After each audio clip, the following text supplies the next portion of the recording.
이런 곳에서 식사라니 수준 떨어지게 진짜. 화려한 보석으로 치장한 사돈댁 안주인이 룸에 들어서자마자 혀를 찼습니다. 저는 딸을 위해 끓어오르는 모욕감을 참고 고개를 숙였죠. 안녕하십니까, 사부인. 부족하지만 잘 부탁드립. 하지만 제가 고개를 드는 순간 그 여자의 얼굴을 보고 저는 심장이 멎는 줄 알았습니다. 세상에, 저 여자는 30년 전 제 딸을 버리고 야반도주했던 제 전처였거든요. 그녀가 어떻게 사돈이 되어 내 앞에 나타난 걸까요? 그리고 과연 이 기막힌 결혼식은 무사히 끝날 수 있을까요?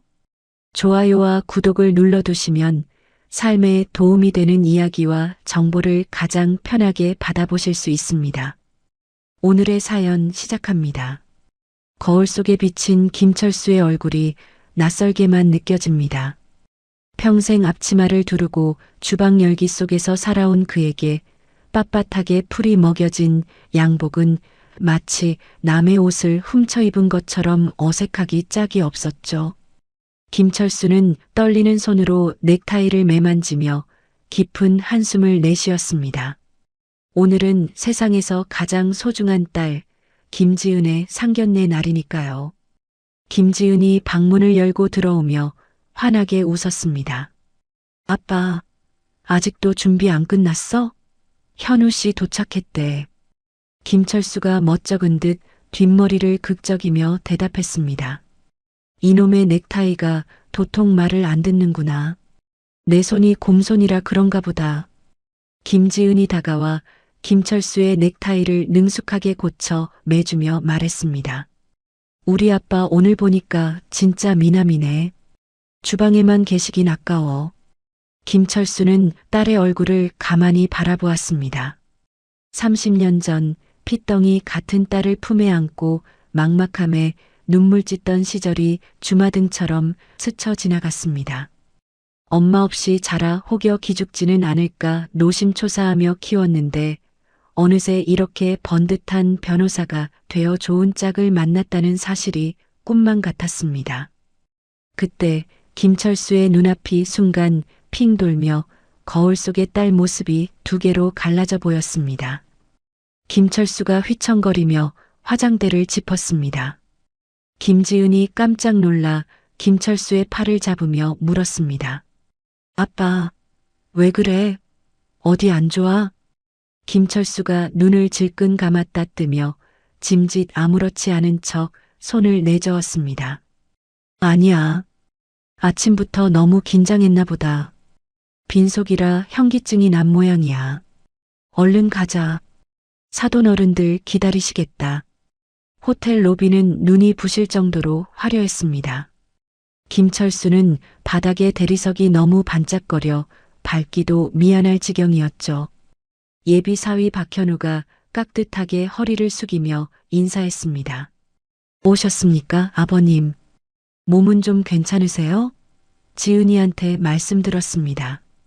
김철수가 박현우의 손을 맞잡으며 허허 웃었습니다. 별거 아니네. 자네 부모님은 오셨나? 네. 방금 어머니 도착하셨다고 연락받았습니다. 올라가시죠. 예약된 룸으로 들어가는 김철수의 발걸음이 천근만근 무거웠습니다. 왠지 모를 불안감이 가슴 한구석을 짓누르고 있었기 때문이죠. 문이 열리고 원형 테이블 맞은편에 앉아있던 중년의 여인이 고개를 돌렸습니다. 화려한 보석으로 치장하고 명품 옷을 입은 귀티가 흐르는 여인이었습니다. 김철수의 시선이 여인의 얼굴에 닿는 순간 김철수는 심장이 덜컥 내려앉는 것만 같았습니다.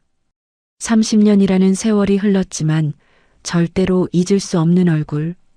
밤마다 꿈속에 나타나 김철수를 괴롭히던 바로 그 얼굴이었습니다. 30년 전 갓난딸 김지은을 버리고 다른 남자와 야반도주했던 전처 민지숙이었습니다. 김철수가 믿을 수 없다는 듯 입을 딱 벌리고 굳어버렸습니다. 민지숙 역시 김철수를 보자마자 들고 있던 찻잔을 달그락거리며 내려놓았습니다. 민지숙의 눈동자가 심하게 흔들렸지만 그녀는 이내 표정을 싸늘하게 바꾸었습니다. 박현우가 민지숙을 소개하며 말했습니다. 어머니, 이쪽은 지은이 아버님이십니다. 민지숙이 고개를 빳빳하게 들고 김철수를 위아래로 훑어보며 말했습니다. 반가워요. 민지숙입니다. 말씀 많이 들었어요. 마치 처음 보는 사람처럼 민지숙은 태연하게 연기를 시작했습니다. 김철수는 피가 거꾸로 솟는 기분이었지만 옆에서 행복하게 웃고 있는 김지은을 보며 주먹을 꽉 쥐었습니다. 지금 여기서 소리를 지르면 딸의 결혼이 산산조각 날 게 뻔했으니까요. 김철수가 떨리는 목소리로 겨우 입을 열었습니다. 김철수 라고 합니다. 자리에 앉는 내내 분위기는 살얼음판 같았습니다. 민지숙은 식사 내내 노골적으로 김철수를 무시했습니다. 민지숙이 포크로 음식을 뒤적이며 말했습니다. 박가사돈께서는 식당을 하신다고요? 하루 종일 기름 냄새 맡으며 일하시느라 고생이 많으시겠어요. 이런 호텔 음식은 입에 맞으실지 모르겠네요. 김철수가 입술을 깨물며 대답했습니다. 딸아이 먹여 살리느라 부끄러운 줄 모르고 일했습니다. 음식 맛이 참 좋군요. 민지숙이 코웃음을 치며 쏘아붙였습니다. 아무리 그래도 격이라는 게 있죠. 엄마 없이 자란 티가 안 나게 하려면 가정교육이 참 중요했을 텐데 혼자서 딸 키우시느라 예절 가르칠 시간이나 있으셨겠어요? 김지은의 표정이 딱딱하게 굳어졌습니다. 김철수는 테이블 아래로 김지은의 손을 잡으며 참으라는 신호를 보냈습니다. 박현우가 당황하며 민지숙을 말렸습니다. 어머니, 말씀이 좀 지나치십니다. 내가 뭘 틀린 말했니? 팩트잖아. 결혼하면 우리 집안 식구가 되는 건데 기본은 되어 있어야지. 잠시 후 김지은과 박현우가 잠시 화장실을 다녀오겠다며 자리를 비웠습니다. 룸 안에는 김철수와 민지숙 단둘만이 남게 되었습니다. 문이 닫히자마자 민지숙의 표정이 악마처럼 일그러졌습니다. 민지숙이 물잔을 탁 소리나게 내려놓으며 낮게 으르렁거렸습니다. 김철수 씨, 즐기기도 하네. 어떻게 내 아들 장인으로 나타나? 일부러 접근한 거야? 김철수가 기가 막힌다는 표정으로 대꾸했습니다. 내 아들, 네가 낳은 자식은 30년 전에 네가 내다버린 지은이야. 어떻게 뻔뻔하게 얼굴을 들고 내 딸 앞에 앉아 있어. 민지숙이 비릿한 미소를 지으며 말했습니다. 딸, 나한테 자식은 현우 하나뿐이야. 내 과거 박 회장이 알면 어떻게 될 것 같아? 내 인생 망가지는 건 상관없는데 그땐 내 딸 인생도 끝이야. 알겠어? 뭐라고? 결혼 깨. 쥐도 새도 모르게 조용히 사라지라고. 내 눈앞에 띄면 그땐 정말 가만 안 둬. 그때 룸문이 열리고 박현우의 아버지인 박 회장이 들어왔습니다. 민지숙은 순식간에 세상에서 가장 인자한 미소를 지으며 자리에서 일어났습니다. 여보, 오셨어요? 사돈 어른과 담소 나누고 있었어요. 인상이 참 좋으시네요. 김철수는 속에서 뜨거운 것이 울컥 치밀어 올라 견딜 수가 없었습니다. 구역질이 날 것 같았습니다. 잠시 화장실 좀 다녀오겠습니다. 화장실로 도망치듯 달려간 김철수는 변기를 붙잡고 헛구역질을 해댔습니다. 위액이 넘어오는 고통보다 가슴이 찢어지는 아픔이 더 컸습니다. 30년 전 텅 빈 방에 갓난아이만 남겨두고 폐물과 전세금을 들고 도망갔던 민지숙의 뒷모습이 떠올라 김철수는 주먹으로 가슴을 쳤습니다. 세수를 하고 나오던 김철수는 복도 구석에서 통화하고 있는 민지숙을 발견했습니다. 민지숙이 주위를 두리번거리며 전화기에 대고 속삭였습니다. 그래, 김철수 그 인간이 나타났어. 재수가 없으려니까. 박 회장 귀에 들어가기 전에 입을 막아야 해. 결혼식 끝나고 투자금 들어오면 바로 뜰 거야. 그 전까지 쥐새끼들 입단속 확실히 시켜. 알았어? 김철수는 벽 뒤에 숨어 그 말을 듣고 몸을 부들부들 떨었습니다. 딸을 버린 것도 모자라 이제는 딸의 행복까지 짓밟고 자신의 욕심만 채우려 하다니. 김철수는 이를 악물었습니다. 상견례는 어떻게 끝났는지 기억도 나지 않았습니다. 집으로 돌아오는 차 안에서 김지은이 걱정스러운 얼굴로 물었습니다. 아빠, 아까 어머니가 하신 말씀 너무 마음에 담아두지 마. 내가 더 잘할게. 김철수는 창밖을 바라보며 애써 눈물을 삼켰습니다. 지금 당장이라도 저 여자가 내 친엄마라고 말해주고 싶었지만 행복해하는 딸의 얼굴을 보니 차마 입이 떨어지지 않았습니다. 다음 날 아침이었습니다. 김철수가 운영하는 식당 철순의 밥상 앞에 검은색 승합차 한 대가 멈춰 섰습니다. 험상궂게 생긴 사내들이 우르르 내리더니 가게 안으로 들이닥쳤습니다. 여기 사장이 누구야? 음식에서 바퀴벌레가 나왔잖아. 사내 중 한 명이 식탁을 발로 차며 고래고래 소리를 질렀습니다. 점심 장사 준비를 하던 김철수가 놀라 뛰어나왔습니다. 손님, 왜 이러십니까? 저희는 위생 하나는 철저하게. 시끄러워. 어디서 말대꾸야. 사내들이 식탁을 엎고 의자를 집어 던지기 시작했습니다. 그릇이 깨지고 반찬들이 바닥에 나뒹굴었습니다. 식사하던 손님들은 비명을 지르며 도망쳤고 가게는 순식간에 아수라장이 되었습니다. 김철수가 사내의 팔을 붙잡으며 애원했습니다. 이러지 마세요. 제발 그만하세요. 사내가 김철수를 거칠게 밀쳤습니다. 바닥에 넘어진 김철수의 앞으로 봉투 하나가 툭 떨어졌습니다. 사내들이 낄낄거리며 가게를 빠져나간 뒤 김철수는 떨리는 손으로 봉투를 집어들었습니다. 봉투 안에는 현금 다발과 함께 쪽지가 들어 있었습니다. 조용히 사라져라. 이건 경고다. 쪽지에서 은은하게 풍기는 향수 냄새. 어제 상견례장에서 민지숙에게서 나던 바로 그 향기였습니다. 김철수의 코에서 붉은 피가 주르륵 흘러내렸습니다. 바닥에 떨어진 하얀 쪽지 위로 붉은 핏방울이 뚝뚝 떨어져 번져갔습니다. 김철수는 흐르는 코피를 손등으로 훔쳐내며 비틀거리는 몸을 일으켜 세웠습니다. 더 이상 물러설 곳은 없었습니다. 30년 전에는 힘이 없어 도망쳤지만 이제는 지켜야 할 딸이 있었습니다. 김철수는 깨진 유리 조각을 밟으며 주머니에서 휴대폰을 꺼내 들었습니다. 김철수가 휴대폰을 귀에 대고 차가운 목소리로 말했습니다.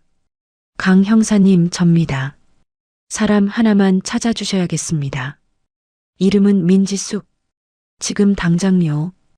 김철수의 눈빛이 그 어느 때보다 매섭게 빛나고 있었습니다. 상견례가 있고 일주일이 지났습니다. 김철수는 며칠째 잠을 제대로 이루지 못했습니다. 눈을 감으면 민지숙의 서늘한 미소와 깨진 가게 바닥이 떠올라 가슴이 답답해졌기 때문입니다. 하지만 김철수는 더 이상 당하고만 있을 생각이 없었습니다. 김철수가 민지숙을 불러낸 곳은 도심 외곽의 한적한 카페였습니다. 민지숙은 선글라스를 낀 채 거만하게 앉아 다리를 꼬고 있었습니다. 김철수가 자리에 앉자마자 단도직입적으로 말했습니다. 가게에 깡패들 보낸 거 내 짓이지? 민지숙이 선글라스를 살짝 내리며 코웃음을 쳤습니다. 증거 있어? 사람을 의심하려면 물증을 가져와야지. 그깟 구멍가게 하나 없애는 건 일도 아니야. 내 딸 건드리면 가만 안 둔다고 했지. 당장 그만둬. 어머, 무서워라. 내가 그만두면? 네가 뭘 어쩔 건데? 민지숙이 테이블 위로 몸을 숙이며 낮게 속삭였습니다. 잘 들어. 박 회장이 이번 결혼 선물로 나한테 계열사 주식을 증여하기로 했어. 그 주식 내 명의로 넘어올 때까지 쥐 죽은 듯이 있어. 만약 허튼 수작 부리면 지은이가 내 친딸이라는 거 현운의 집안에 다 까발릴 거야. 김철수가 주먹을 꽉 쥐며 물었습니다. 그게 엄마가 할 소리야? 자기 자식 앞길을 막겠다고? 엄마, 웃기지 마. 나한테 자식은 성공을 위한 도구일 뿐이야. 내 딸 때문에 내 인생 망치고 싶지 않으니까 알아서 기어. 알았어? 민지숙은 커피값이라며 5만 원짜리 지폐 한 장을 테이블에 던져두고 유유히 사라졌습니다. 김철수는 모욕감에 치를 떨며 남겨진 지폐를 구겨버렸습니다. 그날 오후 김지은에게서 다급한 전화가 걸려왔습니다. 아빠, 나 어떡해. 회사 게시판에 나에 대한 이상한 소문이 돌고 있어. 내가 돈 보고 남자한테 접근해서 꽃뱀 짓을 했다느니, 과거가 더럽다느니. 수화기 너머로 들려오는 김지은의 목소리가 파르르 떨리고 있었습니다. 김철수의 가슴이 쿵 내려앉았습니다. 지은아, 진정해라. 누가 그런 터무니없는 소리를 해? 모르겠어. 익명으로 글이 계속 올라오는데 회사 사람들이 다 수군거리는 것 같아. 이번에 맡기로 한 기업 자문건에서도 제외됐어. 아빠, 나 너무 무서워. 김철수는 입술을 깨물었습니다. 민지숙이 벌써 손을 쓴 게 분명했습니다. 걱정 마라. 아빠가 다 해결할게. 넌 아무 잘못 없어. 기죽지 말고 당당하게 있어. 전화를 끄는 김철수는 흥신소를 운영하는 고향 후배 강 형사를 찾아갔습니다. 강 형사는 모니터 화면을 가리키며 심각한 표정으로 말했습니다. 형님, 이거 보통 내기가 아닌데요. 민지숙 그 여자 박 회장 몰래 페이퍼 컴퍼니를 여러 개 만들어 놨습니다. 회사 자금을 야금야금 빼돌려서 세탁하고 있어요. 김철수가 모니터를 노려보며 물었습니다. 그 돈 다 어디로 가는 거야? 해외 계좌로 빠져나가고 있습니다. 그리고 결혼식 축의금이랑 투자금 들어오면 한꺼번에 챙겨서 튈 준비를 하는 것 같아요. 비행기 표도 가예약 상태고요. 김철수는 주먹으로 책상을 내리쳤습니다. 이런 나쁜 년. 내 딸 인생을 담보로 사기극을 벌이겠다는 거야? 한편 박현우 역시 이상한 낌새를 눈치채고 있었습니다. 결혼 준비 비용 명세서를 검토하던 중 지출 내역이 터무니없이 부풀려져 있는 것을 발견했기 때문입니다. 게다가 어머니인 민지숙이 자주 사용하는 통장이 아닌 낯선 명의의 계좌로 큰 돈이 이체된 정황도 포착했습니다. 박현우가 비서실장에게 은밀하게 지시했습니다. 김 실장, 어머니 최근 금융거래 내역 좀 알아봐줘요. 그리고 이 계좌 명의자가 누군지도 확인해보고 아버지께는 비밀로 하고요. 며칠 뒤 김철수의 식당으로 등기 우편 하나가 날아들었습니다. 퇴거 요청서였습니다. 건물주가 바뀌었으니 계약 만료 전에 가게를 비워달라는 내용이었습니다. 김철수가 건물주에게 전화를 걸어 따졌지만 건물주는 막무가내였습니다. 사정이 그렇게 됐으니까 이번 달 안으로 비워주세요. 위약금은 드릴 테니까. 전화를 끄는 김철수는 망연자실한 표정으로 주저앉았습니다. 민지숙이 돈으로 건물주를 매수해 자신을 쫓아내려는 것이 분명했습니다. 설상가상으로 며칠 전 가게에서 깡패들과 실랑이를 벌이다 부딪힌 팔뚝의 멍이 사라지기는커녕 점점 더 검푸르게 변해가고 있었습니다. 몸살기가 있는 것처럼 으슬으슬 춥고 어지러웠지만 김철수는 대수롭지 않게 여겼습니다. 그 시각 민지숙은 김지은을 고급 일식집으로 불러냈습니다. 민지숙이 차가운 눈빛으로 김지은을 쏘아보며 각서 한 장을 내밀었습니다. 이게 뭐예요? 김지은이 떨리는 손으로 각서를 집어들었습니다.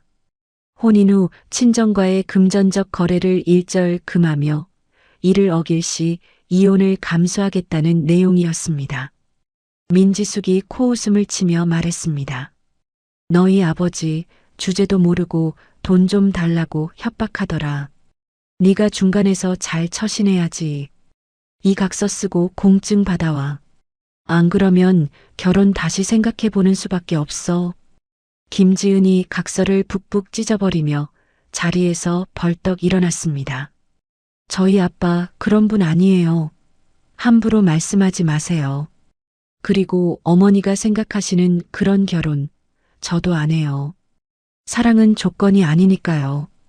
김지은이 룸을 나가버리자 민지숙은 분을 참지 못하고 찻잔을 벽에 집어 던졌습니다.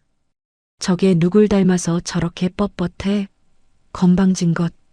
이 사실을 전해 들은 김철수는 더 이상 이성을 유지할 수 없었습니다. 김철수는 택시를 타고 민지숙의 회사 로비로 달려갔습니다. 민지숙 나와.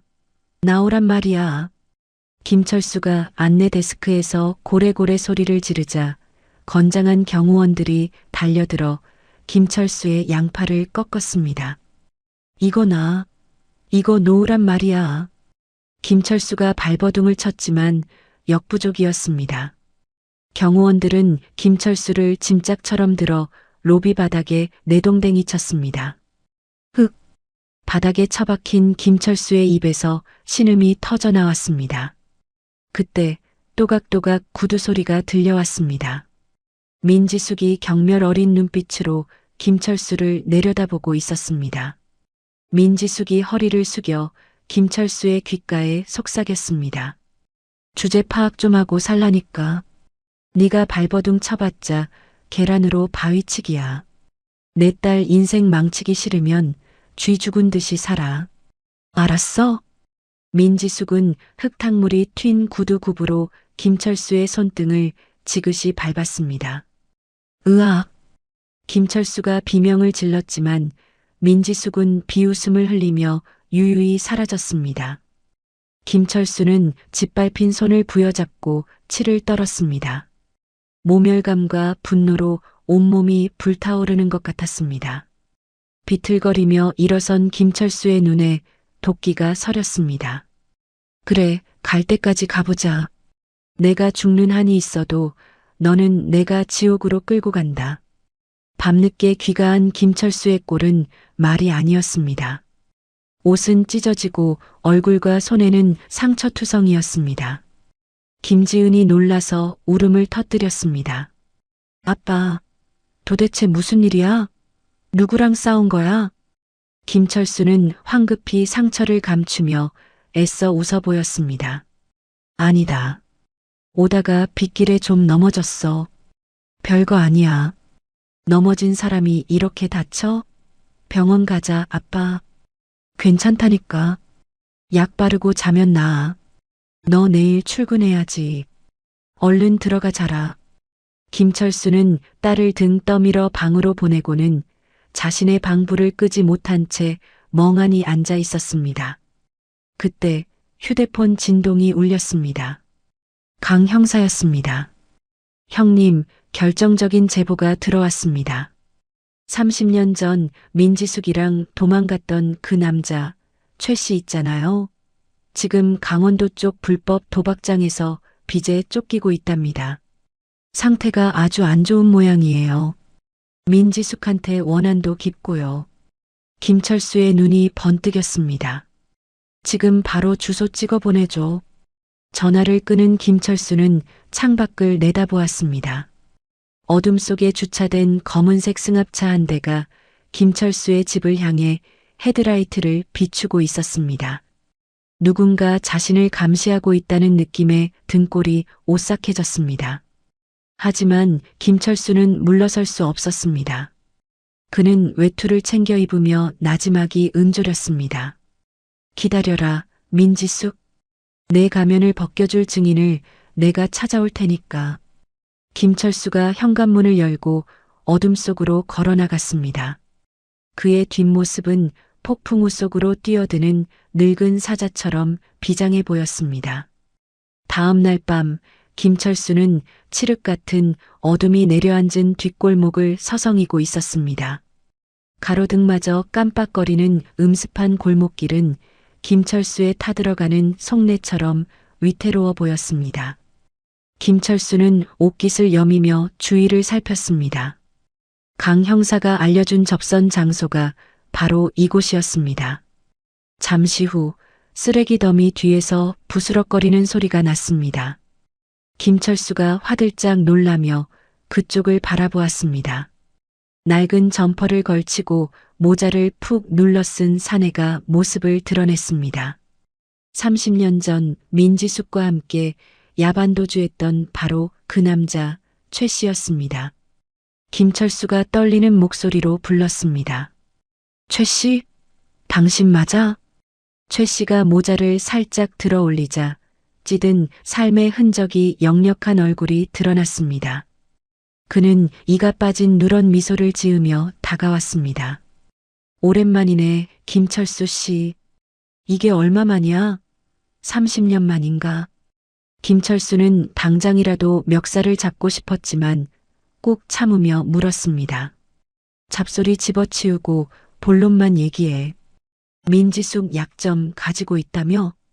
최 씨가 침을 탁 뱉으며 주머니에서 담배를 꺼내 물었습니다. 그 여자가 나를 아주 개 취급을 했거든. 내가 지 뒤치다꺼리를 얼마나 했는데 필요 없어지니까 헌신짝처럼 버리더라고. 그래서 내가 보험 하나 들어놨지. 보험? 30년 전 그 여자가 당신 딸 버리고 도망칠 때 입양 브로커랑 통화한 내용이 담긴 녹음 테이프야. 그리고 최근에 박 회장 몰래 돈 빼돌리면서 나한테 심부름 시켰던 내역들도 있고. 어때, 이 정도면 그 여자 매장시키기에 충분하지 않아? 김철수의 눈이 커졌습니다. 민지숙의 가면을 벗길 결정적인 증거였습니다. 그거 나한테 넘겨.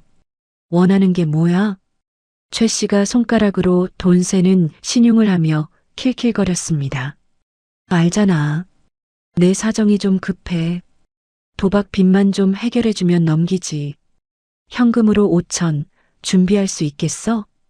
김철수는 입술을 깨물었습니다. 퇴직금과 가게 보증금을 모두 합쳐야 마련할 수 있는 큰 돈이었지만 딸을 위해서라면 아깝지 않았습니다. 알았어. 내일 당장 준비해 올 테니 물건 가져와. 좋아. 역시 통이 크네. 내일 밤 여기서 다시 보자고. 최 씨가 어둠 속으로 사라지자마자 김철수는 안도의 한숨을 내쉬며 돌아섰습니다. 그런데 그 순간이었습니다. 골목 어귀에서 튀어나온 괴한들이 김철수의 입을 틀어막고 팔을 꺾었습니다. 김철수가 반항하려 했지만 건장한 산에 셋을 당해낼 수는 없었습니다. 조용히 해. 소리 지르면 죽여버린다. 괴한들은 김철수를 검은색 승합차에 짐짝처럼 밀어 넣었습니다. 차 문이 닫히고 김철수의 시야는 검은 안대로 가려졌습니다. 공포가 엄습해왔습니다. 차가 얼마나 달렸을까 끼익 소리를 내며 멈춰 섰습니다. 김철수는 거칠게 끌려가 곰팡이 냄새가 진동하는 지하 창고의 의자에 묶였습니다. 안대가 벗겨지자 희미한 백열등 불빛 아래 험상궂은 사내들이 김철수를 둘러싸고 있는 모습이 보였습니다. 사내 중 한 명이 휴대폰을 김철수의 얼굴 앞에 들이밀었습니다. 영상 통화 화면 속에 민지숙의 싸늘한 얼굴이 나타났습니다. 민지숙, 이게 무슨 짓이야?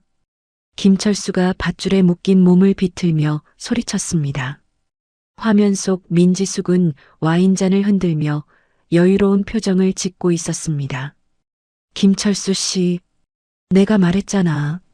쥐 죽은 듯이 있으라고. 왜 자꾸 일을 크게 만들어? 네가 사람이야? 어떻게 이런 짓까지 해? 사람? 너 같은 거머리 떼어내는 데는 사람 대접해줄 필요 없어. 결혼식 끝날 때까지 거기서 얌전히 있어. 만약 도망치거나 허튼 수작 부리면 그땐 내 딸 지은이가 어떻게 될지 장담 못해. 민지숙의 협박에 김철수의 가슴이 철렁 내려앉았습니다.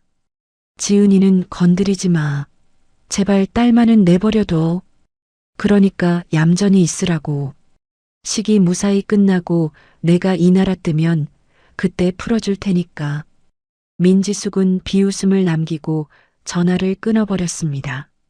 김철수는 분노와 공포로 온몸을 떨었습니다. 그때 갑자기 코에서 뜨거운 액체가 왈칵 쏟아졌습니다. 또 코피였습니다. 바닥으로 뚝뚝 떨어지는 붉은 피를 보며 김철수는 정신이 혼미해지는 것을 느꼈습니다. 같은 시각 김지은은 집에 들어오지 않는 아버지를 기다리며 발을 동동 구르고 있었습니다. 전화를 걸어도 신호음만 갈 뿐 받지 않았습니다. 불길한 예감이 든 김지은은 울면서 경찰서로 달려갔습니다. 저희 아빠가 실종됐어요. 어젯밤에 나가셔서 연락이 안 돼요. 김지은은 경찰에 실종 신고를 한 뒤 떨리는 손으로 박현우에게 전화를 걸었습니다. 현우 씨, 아빠가 없어졌어. 아무래도 무슨 일이 생긴 것 같아. 박현우는 김지은의 울음 섞인 목소리에 가슴이 철렁했습니다. 그는 김지은을 진정시킨 뒤 곧장 본가로 향했습니다. 어머니 민지숙의 서재에 뭔가 단서가 있을지도 모른다는 생각이 들었기 때문입니다. 박현우는 민지숙이 외출한 틈을 타 서재로 잠입했습니다. 금고 비밀번호는 평소 민지숙이 자주 쓰던 숫자 조합이었습니다. 몇 번의 시도 끝에 금고 문이 덜컥 열렸습니다. 금고 안에는 서류 봉투 몇 개가 들어 있었습니다. 박현우는 떨리는 손으로 봉투를 열었습니다. 그 안에는 김철수의 뒷조사 자료와 김지은의 어린 시절 사진, 그리고 혼인 무효 실익 재산 분할 포기 각서가 들어 있었습니다. 이게 다 뭐야? 박현우는 충격에 휩싸여 서류들을 넘겨보았습니다. 그러다 사진 한 장을 발견하고 손을 멈췄습니다. 30년 전 젊은 시절의 민지숙이 갓난아기를 안고 있는 사진이었습니다. 그리고 그 아기가 입고 있는 베넷 저고리에는 김지은이라는 이름이 수놓아져 있었습니다. 박현우의 손에서 사진이 스르르 미끄러져 떨어졌습니다. 지은이가 어머니 딸이라고? 모든 퍼즐이 맞춰지는 순간이었습니다. 왜 어머니가 그렇게 지은이를 반대했는지, 왜 예비장인을 그토록 경계했는지. 박현우는 배신감에 치를 떨었습니다. 다시 폐창고 안. 시간이 얼마나 흘렀는지 알 수 없었습니다. 감시원 2명은 구석에 앉아 배달시킨 자장면을 먹으며 킬킬거리고 있었습니다. 야, 이 영감탱이 코피 흘리는 거 봐라. 죽는 거 아니냐? 냅둬. 사모님이 숨만 붙어 있으면 된다고 했어. 김철수는 흐릿해지는 의식을 애써 붙잡았습니다. 이대로 주저앉을 수는 없었습니다. 내일이면 딸의 결혼식입니다. 무슨 수를 써서라도 나가야 했습니다. 김철수는 바닥을 더듬거렸습니다. 아까 끌려오면서 넘어질 때 보았던 깨진 소주병 조각이 손끝에 걸렸습니다. 김철수는 감시원들이 식사에 정신이 팔린 틈을 타 등 뒤로 손을 움직여 밧줄을 썰기 시작했습니다. 손목이 긁혀 피가 났지만 고통은 느껴지지 않았습니다. 서걱, 서걱. 밧줄이 조금씩 끊어지는 느낌이 났습니다. 김철수는 식은땀을 흘리며 필사적으로 손을 놀렸습니다. 마침내 밧줄이 툭 끊어졌습니다. 김철수는 조심스럽게 일어났습니다. 다리가 후들거렸지만 이를 악물고 참았습니다. 창고 벽 위쪽에 작은 환기구가 보였습니다. 김철수는 주변에 있던 낡은 나무 상자들을 밟고 올라갔습니다. 야, 저 영감 도망간다. 자장면을 먹던 감시원 하나가 소리쳤습니다. 잡아. 김철수는 젖먹던 힘을 다해 환기구를 발로 찼습니다. 낡은 쇠창살이 떨어져 나가고 구멍이 뚫렸습니다. 김철수는 몸을 날려 구멍 밖으로 빠져나갔습니다. 뒤에서 감시원들의 욕설이 들려왔지만 김철수는 뒤도 돌아보지 않고 뛰었습니다. 밖에는 비가 억수같이 쏟아지고 있었습니다. 김철수는 산비탈을 구르고 가시덤불에 긁히며 도로를 향해 달렸습니다. 온몸이 진흙투성이가 되고 피가 흘렀지만 멈출 수 없었습니다. 도로변에 다다랐을 때 저 멀리서 트럭 불빛이 보였습니다. 김철수는 도로 한복판으로 뛰어들어 손을 흔들었습니다. 기익! 트럭이 요란한 소리를 내며 김철수 바로 앞에서 멈춰 섰습니다. 놀란 운전기사가 차에서 뛰어내렸습니다.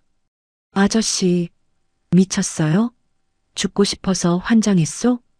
김철수가 운전기사의 바짓가랑이를 붙잡고 애원했습니다. 살려주세요. 제발 서울로 좀 데려다 주세요. 급합니다. 운전기사는 피투성이가 된 김철수의 몰골을 보고 혀를 찼지만 차마 외면할 수 없어 그를 태워주었습니다. 어디로 모실까요? 병원부터 가야 하는 거 아니요? 아니요. 병원은 안 됩니다.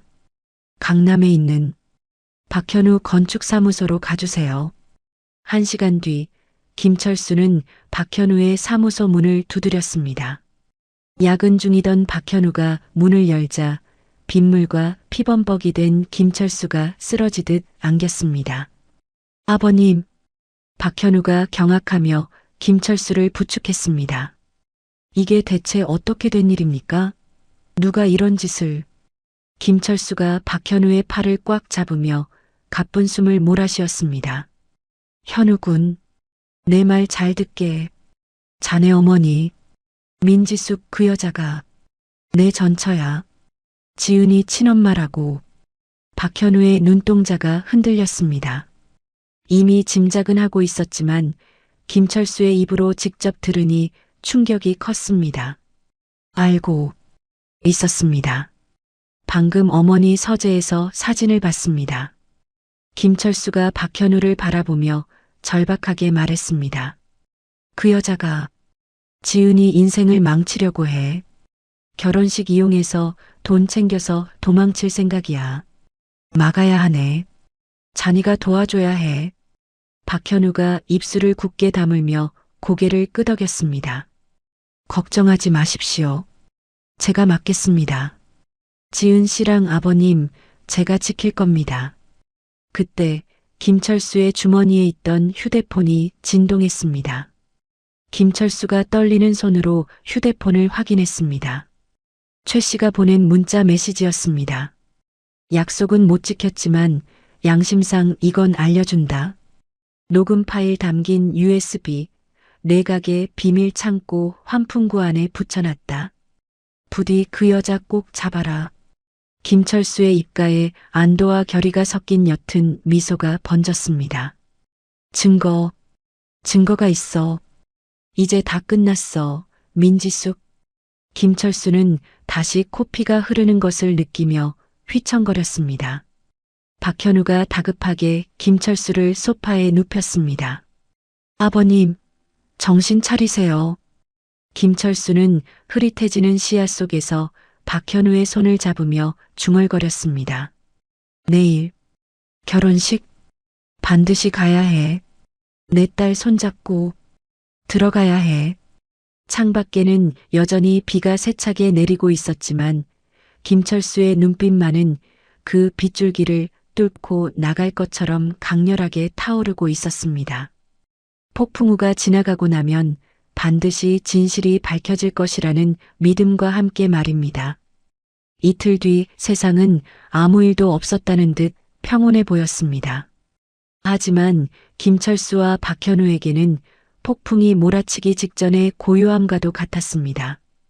두 사람은 비밀리에 만나 민지숙을 무너뜨릴 마지막 작전을 점검했습니다. 박현우가 비장한 표정으로 말했습니다. 아버님, 제가 식장 영상과 음향 스태프를 제 후배들로 다 교체해 놨습니다. 어머니가 손쓰지 못하게 완벽하게 통제할 겁니다. 그리고 감사팀 통해서 어머니 횡령 내역이랑 페이퍼 컴퍼니 자료도 다 확보했습니다. 내일 식장에서 터트릴 겁니다. 김철수는 고개를 끄덕이며 주머니에서 작은 USB를 꺼내 보였습니다. 최 씨가 숨겨뒀던 민지숙의 추악한 진실이 담긴 결정적인 증거였습니다. 나도 준비됐네. 이 안에 그 여자가 30년 전 지은이를 버릴 때 했던 말이 고스란히 들어있어. 이걸로 끝장을 보자고.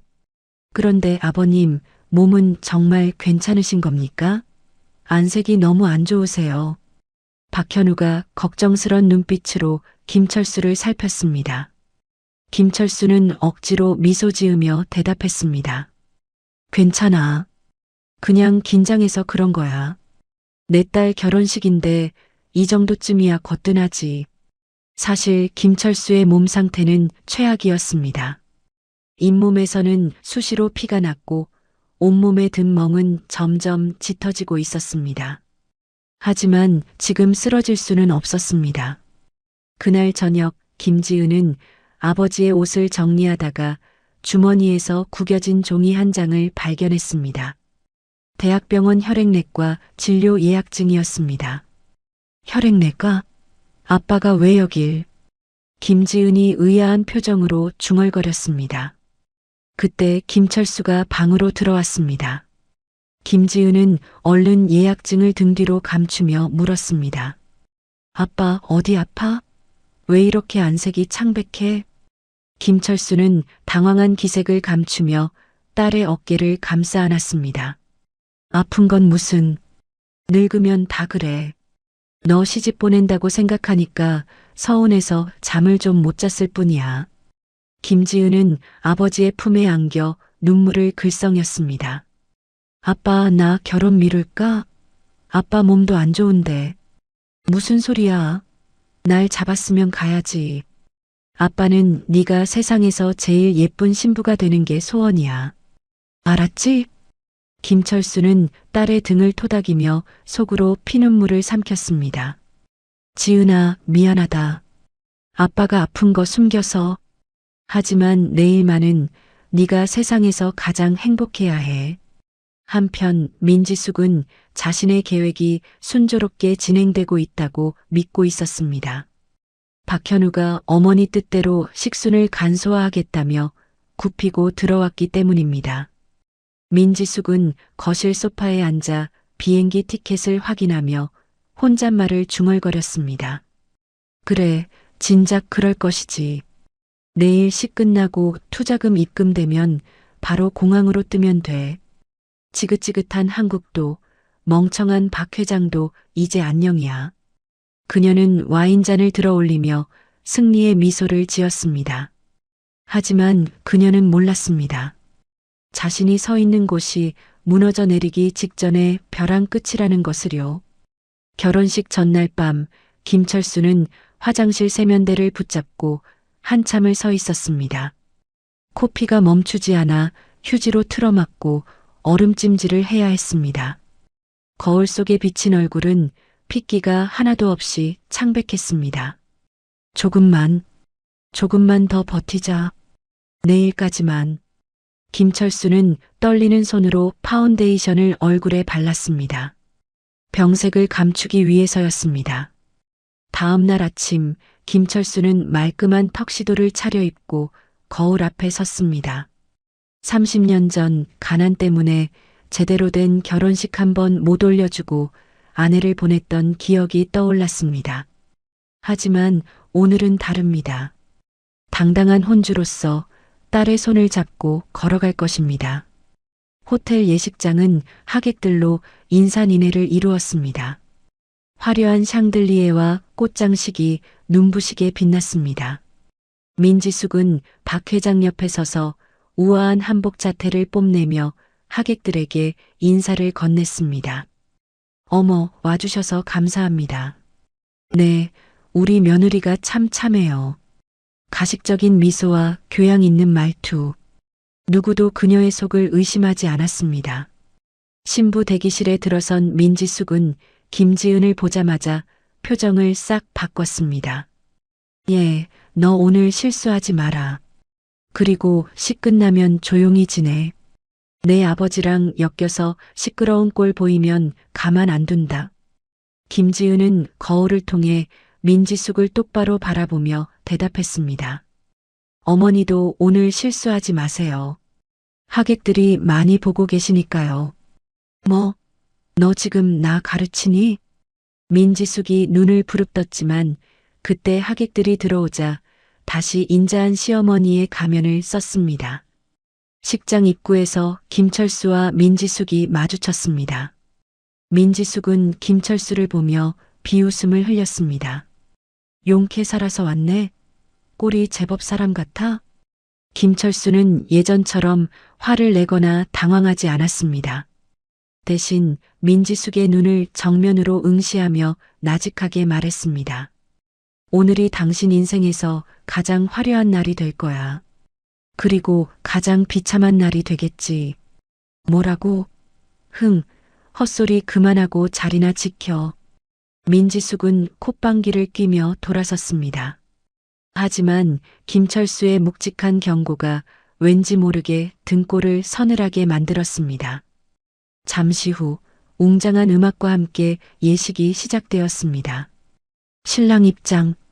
박현우가 힘찬 발걸음으로 버진 로드를 걸어 들어갔습니다. 하객들의 박수가 쏟아졌습니다. 단상 앞에 선 박현우가 김철수 쪽을 바라보며 살짝 고개를 끄덕였습니다.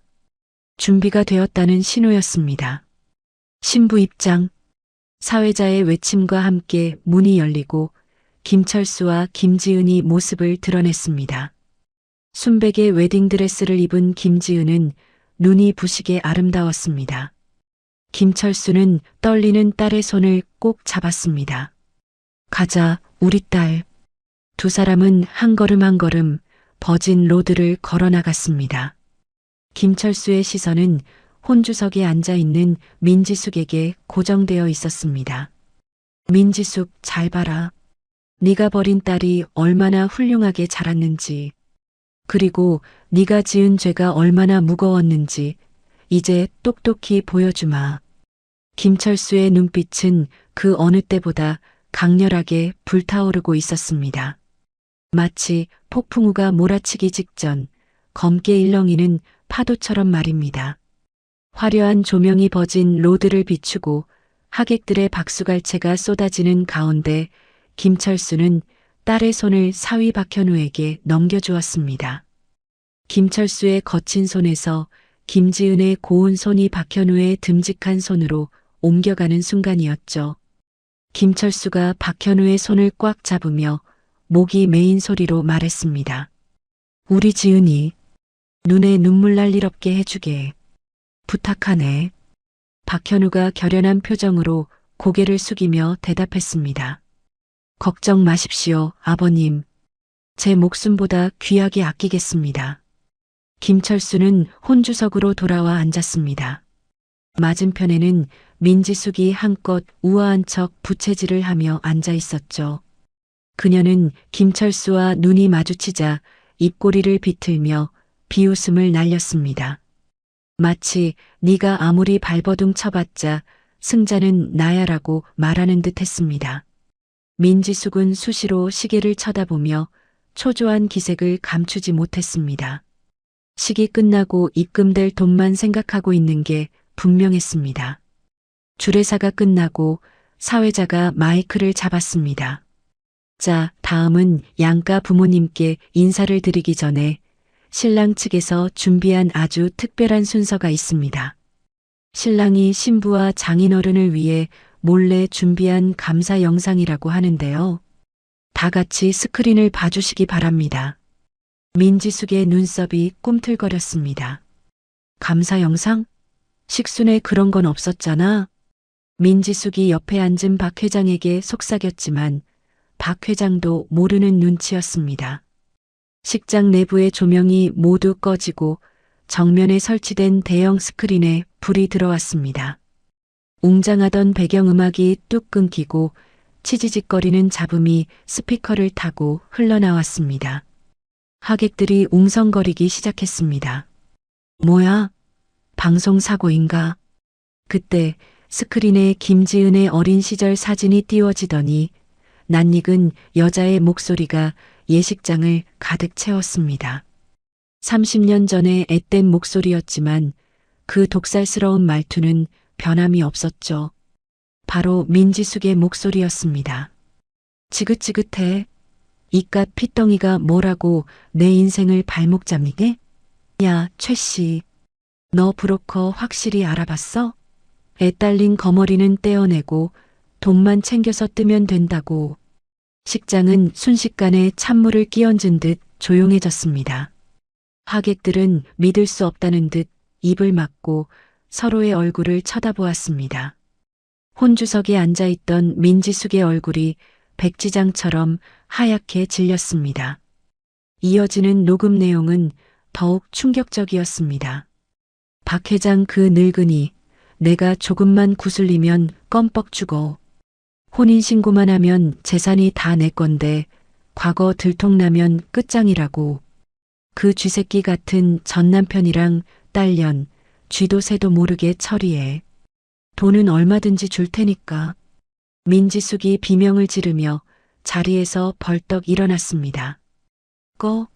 당장 끄란 말이야. 이거 조작이야. 누가 이런 짓을. 민지숙이 단상 쪽으로 뛰쳐나가려 했지만 어디선가 나타난 건장한 경호원들이 그녀의 앞을 가로막았습니다. 비켜. 너희들 내가 누군지 알아? 당장 안 비켜. 민지숙이 악을 쓰며 경호원들을 밀쳤지만 그들은 꿈쩍도 하지 않았습니다. 그때 박현우가 마이크를 잡고 단상 앞으로 걸어 나왔습니다. 그의 표정은 그 어느 때보다 차갑고 단호했습니다. 하객 여러분, 놀라게 해드려 죄송합니다. 하지만 오늘 이 자리에서 반드시 밝혀야 할 진실이 있습니다. 박현우가 떨고 있는 민지숙을 손가락으로 가리키며 말을 이었습니다. 지금 들으신 목소리의 주인공, 제 어머니라고 믿었던 민지숙 씨는 30년 전 제 아내 지은 씨를 버리고 도망친 친어머니입니다. 그리고 저와 아버지를 속이고 회사의 공금을 횡령해 도주하려 했던 사기꾼입니다. 스크린에는 민지숙이 페이퍼 컴퍼니를 통해 자금을 빼돌린 내역과 차명 계좌 리스트가 적나라하게 띄워졌습니다. 하객들 사이에서 경악의 비명이 터져 나왔습니다. 세상에, 저게 무슨 일이야? 어머, 그럼 시어머니가 며느리 친엄마라는 거야? 게다가 자식을 버렸다고? 박 회장의 얼굴이 불그락푸르락해지더니 자리에서 벌떡 일어나 민지숙에게 다가갔습니다. 짝! 요란한 파열음과 함께 민지숙의 고개가 옆으로 돌아갔습니다. 박 회장이 분노에 찬 목소리로 소리쳤습니다. 네가 감히 나를 속여? 내 집안을 아주 우습게 봤구나. 당장 내 눈앞에서 꺼져. 내 변호사가 널 가만두지 않을 거야. 민지숙은 바닥에 주저앉아 헝클어진 머리를 감싸쥐었습니다. 그녀는 마지막 발악이라도 하듯 김철수 쪽을 노려보며 소리쳤습니다. 김철수, 네가 꾸민 짓이지? 감히 네가 나를 망쳐? 가만 안 둬. 죽여버릴 거야. 김철수는 자리에서 일어나 천천히 민지숙에게 다가갔습니다. 그의 눈에는 분노보다는 깊은 연민과 회한이 서려 있었습니다. 민지숙, 당신을 망친 건 내가 아니야. 바로 당신의 그 끝없는 욕심이지. 이제 그만 죗값을 받아. 그때 식장 문이 활짝 열리고 제복을 입은 경찰들이 들이닥쳤습니다. 민지숙 씨, 당신을 특정 경제범죄 가중처벌 등에 관한 법률 위반 및 사기, 감금교사 혐의로 긴급 체포합니다. 경찰이 민지숙의 손목에 차가운 수갑을 채웠습니다. 철컹하는 소리가 예식장에 울려 퍼졌습니다. 이거 나, 난 억울해. 이건 함정이야. 변호사 불러. 민지숙은 끝까지 발버둥을 쳤지만 경찰들에 의해 질질 끌려나갔습니다. 그녀가 사라진 뒤에도 식장 안에는 충격의 여파가 가시지 않았습니다. 어수선해진 분위기 속에서 박현우가 다시 마이크를 잡았습니다. 그는 하객들을 향해 정중하게 고개를 숙였습니다. 오늘 좋은 날에 불미스러운 모습을 보여드려 정말 죄송합니다. 하지만 거짓 위에서 시작된 결혼은 행복할 수 없기에 아픈 진실을 드러내는 길을 택했습니다. 부디 저희 두 사람의 앞날을 축복해 주십시오. 박현우의 진심 어린 호소에 하객들 사이에서 하나둘 박수가 터져 나오기 시작했습니다. 처음에는 작았던 박수 소리가 점점 커지더니 이내 식장을 가득 메우는 함성으로 변했습니다. 잘했다. 힘내라. 신랑 신부 멋지다. 김지은은 눈물을 흘리며 박현우의 손을 꼭 잡았습니다. 그리고 하객들을 향해, 그리고 아버지를 향해 환하게 웃어 보였습니다. 비로소 모든 거짓이 거치고 진실된 사랑만이 남은 순간이었습니다. 우여곡절 끝에 예식이 마무리되었습니다. 하객들이 모두 빠져나가고 텅 빈 식장에는 정적만이 감돌았습니다. 김철수는 패백실 옆 대기실 의자에 홀로 앉아 있었습니다. 긴장이 풀려서일까요? 온몸에 힘이 하나도 없었습니다. 하지만 가슴속은 30년 묵은 체증이 내려간 듯 시원했습니다. 지은아, 이제 됐다. 아빠가 약속 지켰다. 김철수는 떨리는 손으로 양복 안주머니에서 꼬깃꼬깃해진 딸의 어릴 적 사진을 꺼내어 어루만졌습니다.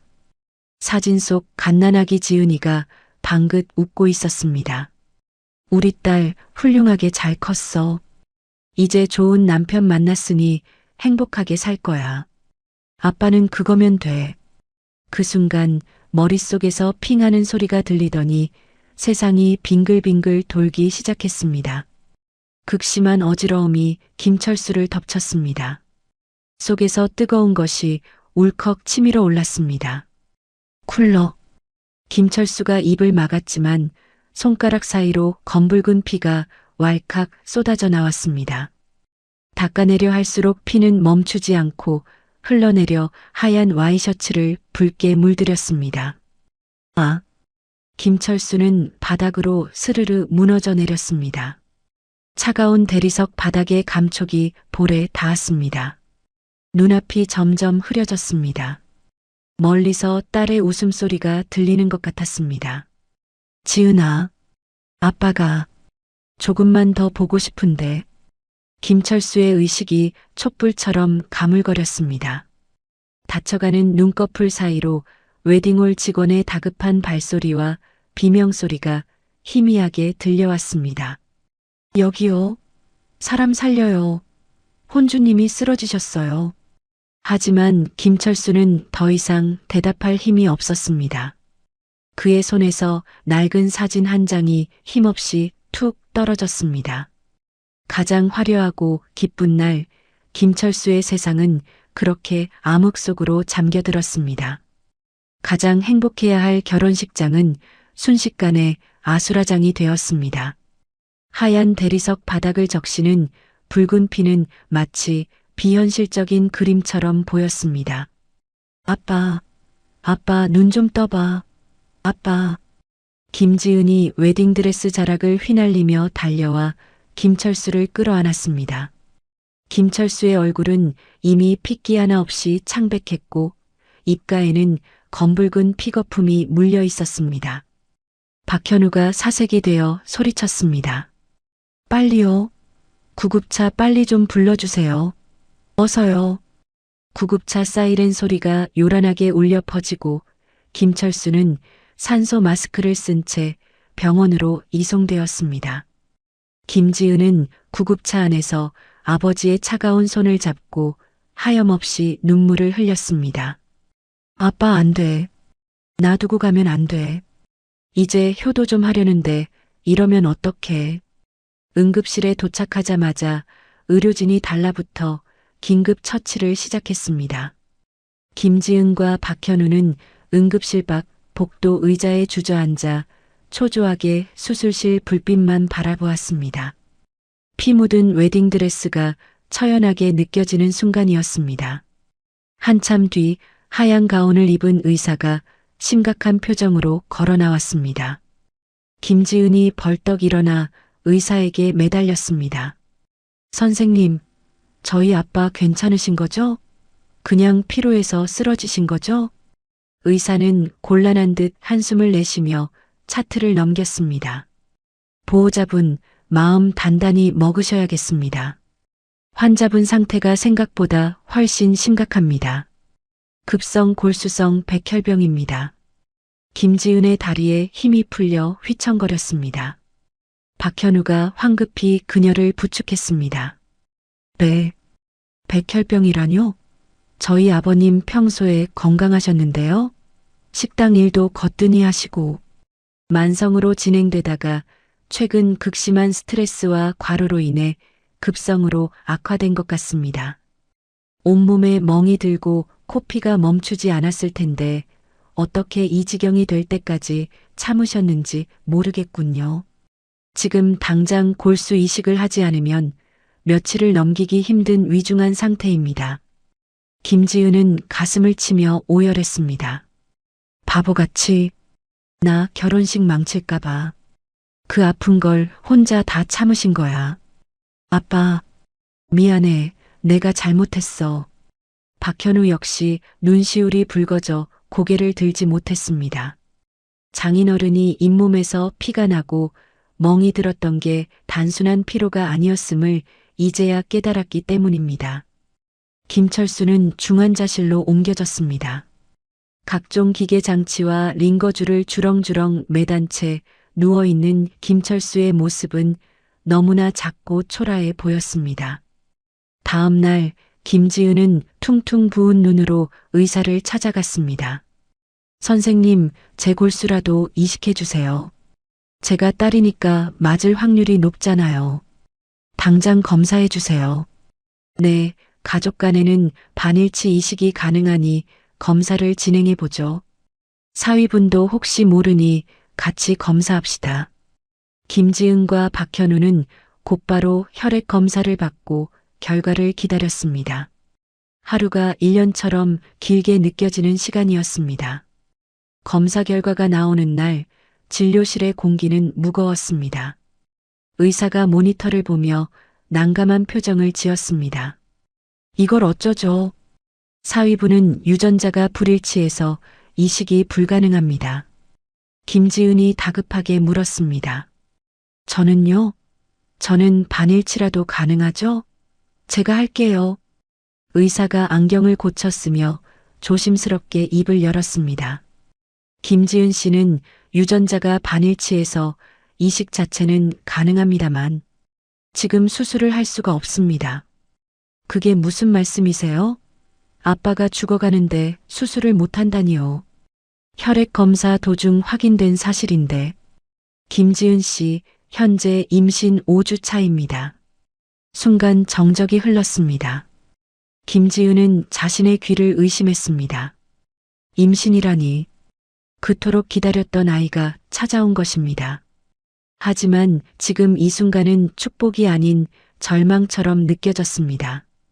의사가 말을 이었습니다.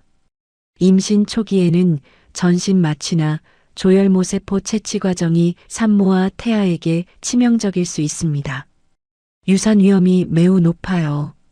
의료진 입장에서는 이식을 권해드릴 수가 없습니다. 김지은이 배를 감싸쥐며 울부짖었습니다. 상관없어요. 아이 포기할게요. 우리 아빠부터 살려야 해요. 제발 수술해 주세요. 박현우가 김지은의 어깨를 잡고 말렸습니다. 지은아, 진정해. 뱃속 아이도 생명이야. 아버님이 이걸 아시면 허락하시겠어? 그럼 어떡해. 아빠를 저대로 죽게 내버려둬? 난 못해. 절대 못해. 진료실 밖에서 휠체어를 타고 지나가던 김철수가 이 소리를 듣고 말았습니다. 의식을 되찾은 김철수가 간호사에게 사정해 억지로 나온 참이었습니다. 김철수가 링거 거치대를 밀며 진료실 문을 열고 들어왔습니다. 지은아, 너 지금 뭐라고 했냐?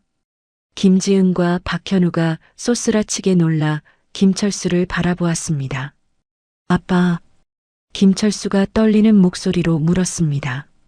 임신, 이라니? 내 손주가 생겼다는 거냐? 김지은이 눈물을 쏟으며 고개를 끄덕였습니다.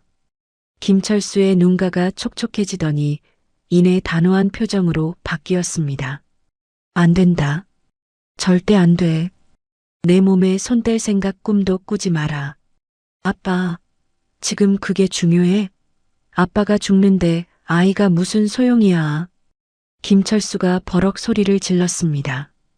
이놈의 기집애가 아비 죽는 꼴 보고 싶어서 환장했어? 내 뱃속에 있는 그 아이 내 목숨보다 귀한 놈이다. 내가 살자고 내 새끼랑 손주를 위험하게 해? 차라리 내가 지금 혀 깨물고 죽는 게 낫지. 김철수는 숨이 찬지 가슴을 부여잡고 헐떡였습니다. 아버님, 진정하세요. 쇼크 오십니다. 박현우가 김철수를 부축해 병실로 옮겼습니다. 김철수는 침대에 누워서도 김지은을 노려보며 으름장을 놓았습니다. 내 눈에 흙이 들어가기 전엔 절대 수술 못 받는다. 딴 생각 말고 가서 몸조리나 해. 알았어? 김지은은 병실 밖 복도에 주저앉아 하염없이 울었습니다. 아빠를 살릴 수도 아이를 포기할 수도 없는 잔인한 운명 앞에서 그녀는 무력하기만 했습니다. 박현우는 국내는 물론 해외 골수 기증센터까지 샅샅이 뒤졌지만 김철수와 유전자가 일치하는 공여자는 나타나지 않았습니다. 시간은 야속하게 흘러갔고 김철수의 병세는 하루가 다르게 악화되었습니다. 고열과 폐렴 합병증이 겹쳐 무균실로 옮겨져야 했습니다. 한편 구치소에 수감된 민지숙은 변호사를 통해 밖의 소식을 전해 들었습니다. 변호사가 접견실 유리병 너머로 말했습니다. 김철수 씨 상태가 아주 안 좋답니다. 백혈병 말기라는데 따님은 임신 중이라 이식도 못한다더군요. 민지숙의 눈이 번뜩였습니다. 며칠 동안 잠도 못 자고 시달려서 얼굴은 반쪽이 되었지만 그녀 특유의 악독한 눈빛만은 살아있었습니다. 그래, 하늘이 아직 나를 버리지 않았네. 민지숙은 입가에 비릿한 미소를 띠며 말했습니다. 김지은한테 면회 오라고 해. 아버지를 살릴 방법이 있다고 전해. 다음 날 김지은은 지푸라기라도 잡는 심정으로 구치소를 찾았습니다. 수의를 입은 민지숙은 생각보다 훨씬 초라한 몰골이었지만 태도만큼은 여전히 당당했습니다. 김지은이 떨리는 목소리로 물었습니다. 아빠를 살릴 방법이라니요? 그게 무슨 말이에요? 민지숙이 콧방귀를 뀌며 말했습니다. 너희 아빠 이식 못 받으면 죽는다며? 국내에 맞는 기증자도 없다면서? 내가 횡령. 아니, 따로 챙겨둔 돈이 좀 있어. 미국 쪽에 줄기세포 치료제로 임상 시험하는 신약 프로젝트가 있는데 거기 줄을 대줄 수 있다. 돈만 있으면 바로 비행기 태워서 치료받게 해줄게. 완치율이 꽤 높다더라. 김지은의 눈이 커졌습니다. 처음 듣는 이야기였지만 돈이라면 민지숙이 해결할 수 있을 것 같았습니다. 정말인가요? 아빠 살릴 수 있는 거예요? 그럼 돈이 좋긴 좋아. 죽어가는 사람도 살리니까. 민지숙이 몸을 앞으로 기울이며 은밀하게 속삭였습니다. 대신 조건이 있어. 뭔데요?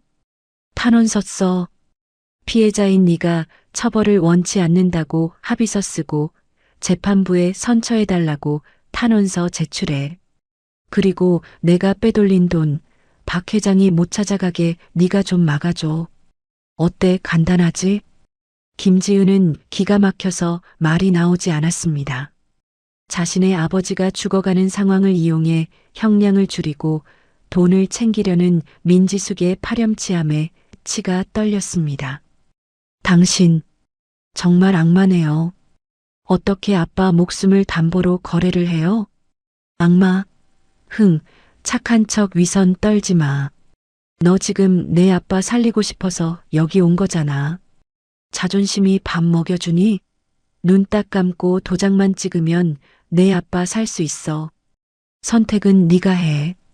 민지숙은 여유롭게 팔짱을 끼고 김지은을 바라보았습니다. 김지은의 손이 부들부들 떨렸습니다. 눈앞의 여자가 끔찍하게 증오스러웠지만 무균실에서 사경을 헤매는 아빠의 얼굴이 떠올라 차마 자리를 박차고 나갈 수가 없었습니다.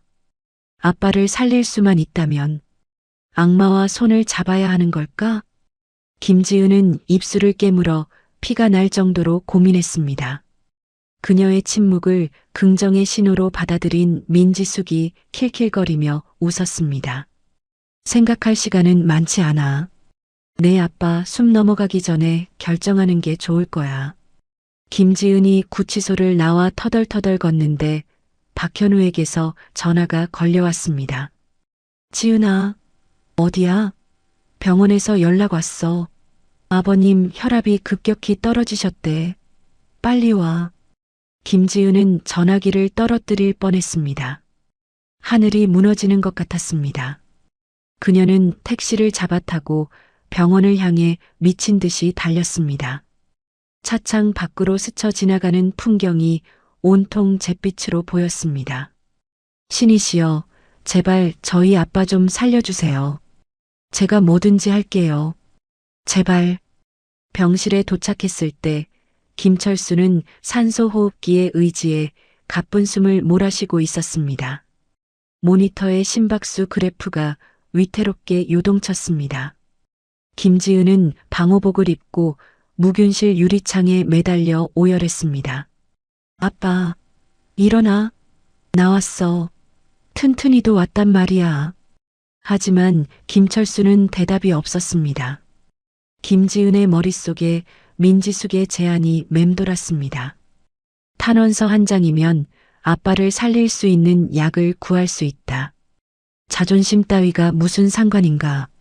김지은이 결심한 듯 눈물을 닦으며 박현우에게 말했습니다. 현우 씨, 나 할래. 그 여자랑 거래할래. 아빠 살릴 수만 있다면 지옥불이라도 뛰어들 거야. 지은아, 그게 무슨 소리야? 그 여자가 미국 신약 치료받게 해준대. 돈 대준대. 나 탄원서 쓸 거야. 박현우가 김지은의 어깨를 잡고 흔들었습니다. 정신 차려. 그 여자 말 믿어. 그 돈이 어떤 돈인데. 그리고 아버님이 그걸 아시면 치료받으시겠어? 혀 깨물고 돌아가실 뿐이야. 그럼 어떡해. 지금 아빠가 죽어가잖아. 절망과 혼란 속에서 두 사람이 소리치며 다투던 바로 그때였습니다. 병동 입구에서 간호사가 다급하게 뛰어왔습니다. 김지은님, 보호자분 어디 계세요? 김지은이 젖은 눈으로 돌아보았습니다. 여기 있어요. 간호사의 얼굴이 상기되어 있었습니다. 그녀는 숨을 헐떡이며 믿을 수 없는 소식을 전했습니다. 기적이에요. 기증자가 나타났어요. 아버님과 유전자가 완벽하게 일치하는 공여자를 찾았다고요. 김지은과 박현우는 서로를 쳐다보며 입을 다물지 못했습니다. 어두운 터널 끝에서 생각지도 못한 한 줄기 빛이 쏟아져 들어오고 있었습니다. 간호사의 외침은 마치 천사의 나팔 소리처럼 들렸습니다. 김지은은 다리에 힘이 풀려 그 자리에 주저앉고 말았죠. 박현우가 그녀를 부축하며 간호사에게 되물었습니다. 기증자요? 정말입니까? 정말 저희 아버님하고 맞는 사람이 있다고요? 간호사가 상기된 얼굴로 고개를 끄덕였습니다.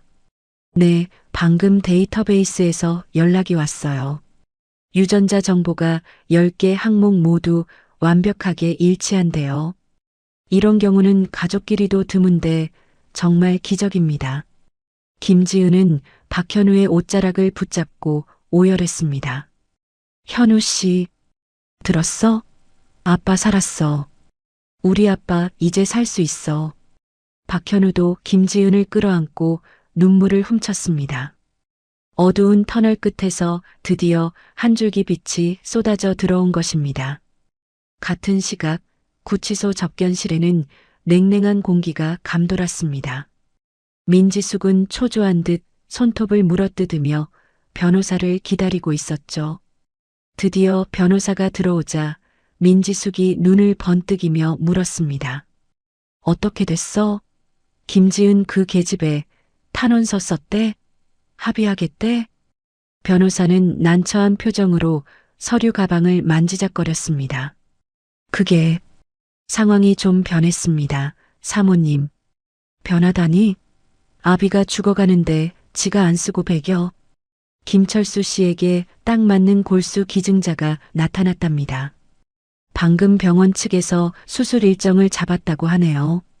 민지숙의 얼굴이 순식간에 일그러졌습니다. 그녀가 자리에서 벌떡 일어나며 소리쳤습니다. 뭐라고? 기증자? 그게 말이 돼? 그 늙은이한테 맞는 골수가 어디서 뚝 떨어져. 사실입니다. 그래서 김지은 씨 측에서 합의는 절대 없을 거라고 통보해 왔습니다. 오히려 재판부에 엄벌 탄원서를 제출하겠다고. 안 돼. 이럴 수는 없어. 내 돈, 내 계획. 민지숙이 고래고래 소리를 지르며 책상을 내리쳤습니다. 교도관들이 달려와 그녀를 제압했습니다. 이거나, 난 억울해. 김철수 그 인간은 죽어야 해. 그래야 내가 살아. 민지숙은 질질 끌려나가면서도 악담을 퍼부었습니다. 마지막 동아줄이라 믿었던 계획이 끊어지자 그녀는 완전히 이성을 잃고 말았습니다. 독방에 갇힌 민지숙은 헝클어진 머리를 쥐어뜯으며 짐승처럼 울부짖었습니다. 병원에서는 김철수의 이식 수술 준비가 일사천리로 진행되었습니다. 김철수는 무균실 유리창 너머로 김지은과 박현우를 바라보며 빙그레 웃었습니다. 고된 항암 치료로 머리카락은 다 빠지고 얼굴은 헬쑥했지만 눈빛만은 삶에 대한 의지로 형형하게 빛나고 있었죠. 드디어 수술 당일 아침이 밝았습니다. 이동 침대에 누운 김철수가 수술실로 향했습니다. 김지은과 박현우가 그 뒤를 따랐습니다. 김지은이 김철수의 손을 꼭 잡으며 말했습니다. 아빠 알지? 튼튼이랑 나 여기서 꼼짝 않고 기다릴 거야. 한숨 자고 일어나면 다 끝나 있을 거야. 김철수가 힘겹게 고개를 끄덕이며 딸의 손등을 토닥였습니다. 그래. 걱정 마라. 아빠가 우리 손주 얼굴도 못 보고 갈까봐 반드시 살아서 나올게. 박현우도 김철수의 어깨를 감싸며 힘을 실어주었습니다. 아버님, 힘내십시오. 사랑합니다. 고맙네, 사위. 우리 지은이 잘 부탁해. 수술실 문이 닫히고 수술 중이라는 붉은 등이 켜졌습니다. 김지은은 그 자리에 서서 두 손을 모으고 간절히 기도했습니다. 엄마, 하늘에서 보고 있지? 아빠 좀 지켜줘. 제발 아빠 좀 살려줘. 수술은 장장 8시간이나 이어졌습니다. 조혈모세포가 김철수의 몸속으로 들어가는 동안 의료진은 긴장의 끈을 놓지 않았습니다. 대기실의 공기는 숨이 막힐 듯 무거웠습니다. 마침내 수술실 문이 열리고 주치의가 피로한 기색으로 걸어 나왔습니다. 김지은과 박현우가 벌떡 일어났습니다. 선생님, 아빠는요? 주치의가 마스크를 벗으며 옅은 미소를 지었습니다. 수술은 아주 성공적으로 끝났습니다. 이식된 세포가 잘 생착하기만을 기다리면 됩니다. 두 사람은 서로를 부둥켜 안고 안도의 눈물을 흘렸습니다. 하지만 진짜 싸움은 이제부터였습니다. 며칠 뒤 평온하던 병실에 비상벨 소리가 요란하게 울려 퍼졌습니다. 코드 블루, 코드 블루. 의료진들이 김철수의 병실로 다급하게 뛰어들어갔습니다. 김철수에게서 급성 거부 반응이 일어난 것입니다. 고열이 40도를 넘나들고 온몸에 붉은 반점이 돋아나며 경련을 일으키기 시작했습니다. 유리창 너머로 그 모습을 지켜보던 김지은은 비명을 질렀습니다. 아빠, 안 돼. 박현우가 김지은을 막아서며 달랬습니다. 지은아, 진정해. 의사 선생님들이 계시잖아. 비켜. 아빠가 아파하잖아. 내가 들어갈 거야. 김지은은 만류하는 간호사를 뿌리치고 방호복을 챙겨 입었습니다. 무균실 안으로 들어선 김지은은 사경을 헤매는 김철수의 침대 곁으로 다가갔습니다. 김철수는 고통스러운 듯 얼굴을 일그러뜨린 채 거친 숨을 몰아쉬고 있었습니다. 김지은은 떨리는 손으로 김철수의 땀에 젖은 이마를 닦아주었습니다. 아빠, 나왔어. 지은이 왔어. 아빠, 많이 아파? 김철수는 눈도 뜨지 못한 채 끙끙 앓는 소리만 냈습니다. 모니터의 심박수 그래프가 불규칙하게 요동치며 경고음을 냈습니다. 삐삐삐 소리가 김지은의 심장을 조여왔습니다. 김지은은 자신의 배 위에 김철수의 거친 손을 가져다 댔습니다. 그리고 귓가에 대고 울먹이며 속삭였습니다.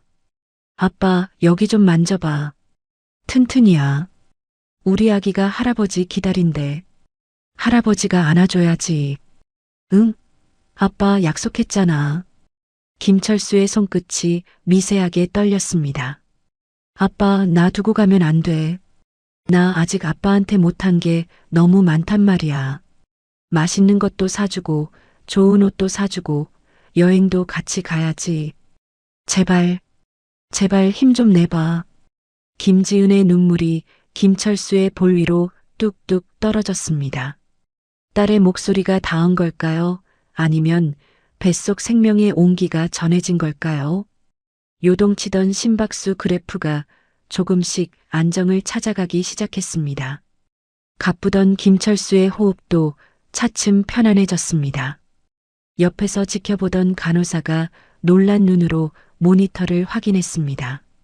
혈압이랑 맥박이 정상 범위로 돌아오고 있어요. 열도 떨어지기 시작했고요.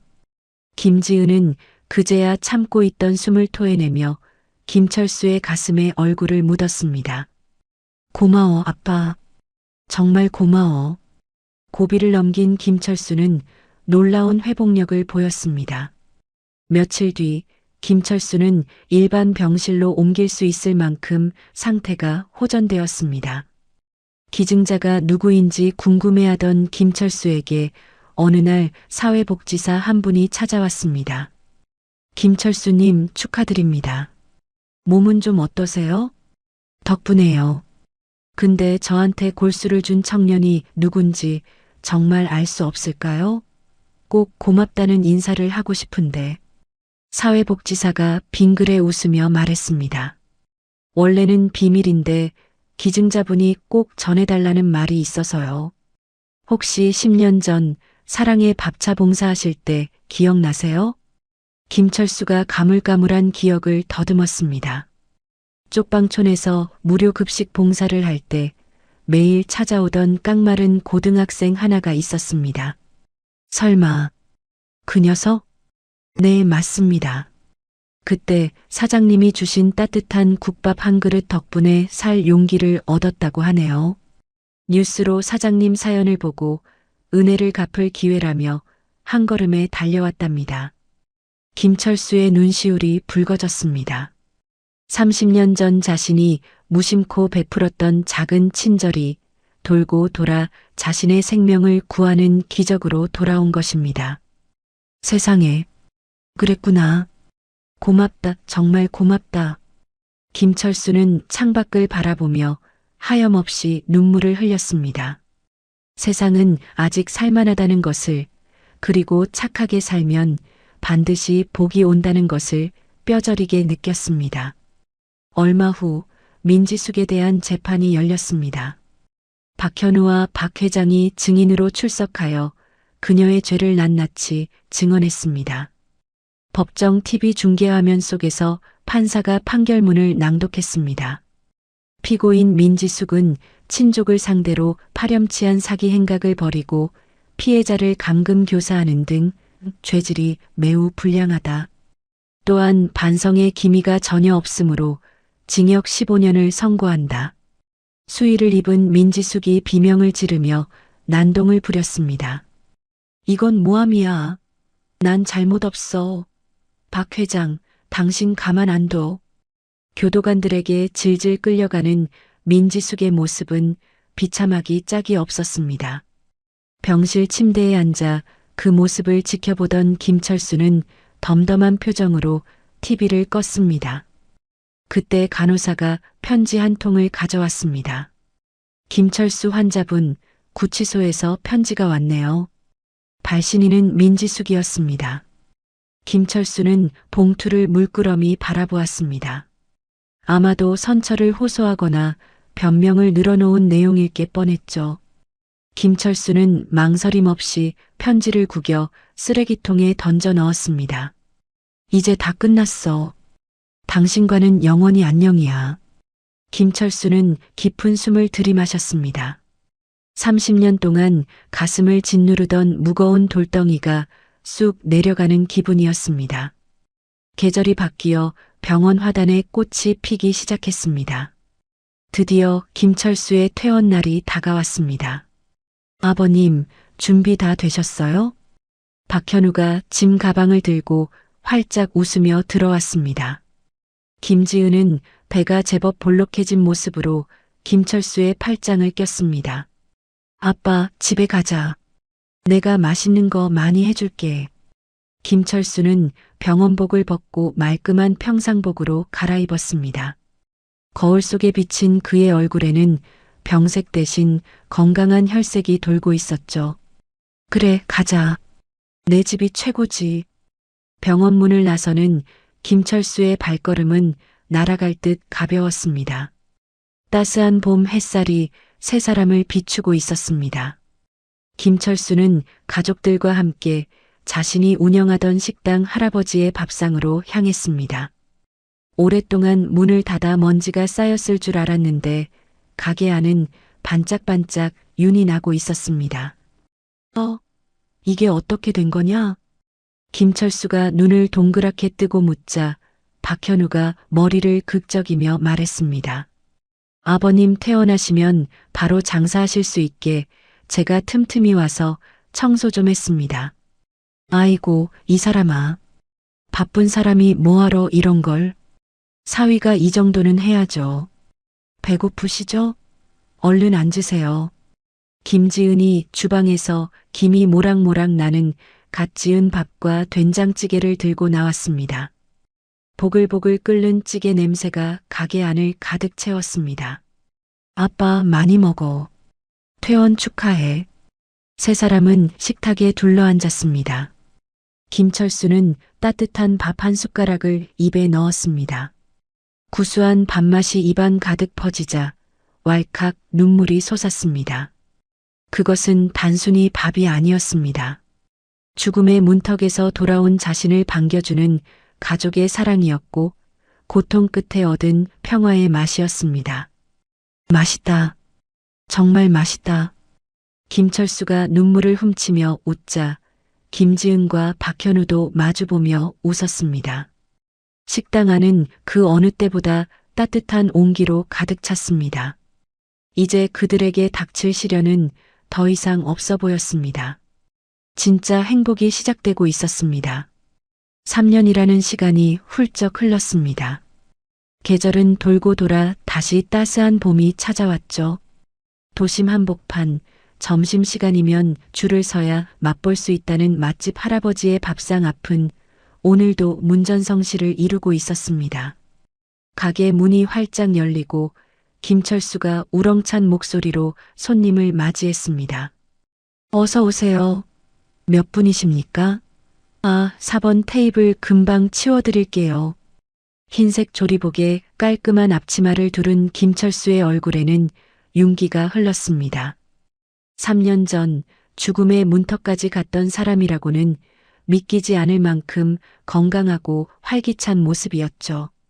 주방에서는 구수한 된장찌개 냄새와 고소한 고기 굽는 냄새가 진동했습니다. 한바탕 점심 전쟁이 치러지고 난 오후 3시, 가게 안이 조금 한산해졌을 때였습니다. 딸랑하고 맑은 풍경 소리가 울렸습니다. 할아버지, 세상에서 가장 듣기 좋은 소리가 김철수의 귀에 꽂혔습니다. 김철수가 행주를 내던지고 주방에서 뛰쳐나왔습니다. 입구에는 김지은과 박현우 그리고 그들의 손을 잡고 아장아장 걸어오는 2살배기 손녀 민지가 서 있었습니다. 김철수가 무릎을 꿇고 팔을 벌렸습니다. 아이고, 우리 강아지 왔어? 할아버지 보고 싶었어? 민지가 까르르 웃으며 김철수의 품으로 파고들었습니다. 김철수는 손녀를 번쩍 안아 올리며 볼에 입을 맞추느라 정신이 없었습니다. 김지은이 그 모습을 보며 웃었습니다. 아빠 애 닮겠다. 아주 눈에서 꿀이 떨어져. 그럼 안 떨어지냐? 일주일 만에 보는데. 아이고, 그새 더 무거워졌네. 밥 잘 먹었나 보다. 박현우가 양손 가득 든 선물 꾸러미를 테이블에 내려놓으며 말했습니다. 아버님, 요즘 무리하시는 거 아니에요? 손님 이렇게 많으면 직원 좀 더 쓰시라니까요. 김철수가 손사래를 쳤습니다. 아니야. 내 손으로 해야 직성이 풀려. 그리고 너희가 주말마다 와서 도와주는데 뭐가 걱정이야. 얼른 앉아라. 배고프지? 국수 말아줄게. 세 사람은 창가 자리에 둘러앉았습니다. 따스한 햇살이 유리창을 넘어가게 안을 비추고 있었죠. 김지은은 예전보다 훨씬 여유로워 보였습니다. 그녀는 로펌을 그만두고 소외된 이웃을 돕는 국선 전담 변호사로 일하고 있었습니다. 김철수가 국수를 나르며 물었습니다. 그래, 이번에 맡은 사건은 잘 돼가니? 김지은이 젓가락을 들며 대답했습니다. 응, 거의 마무리 단계야.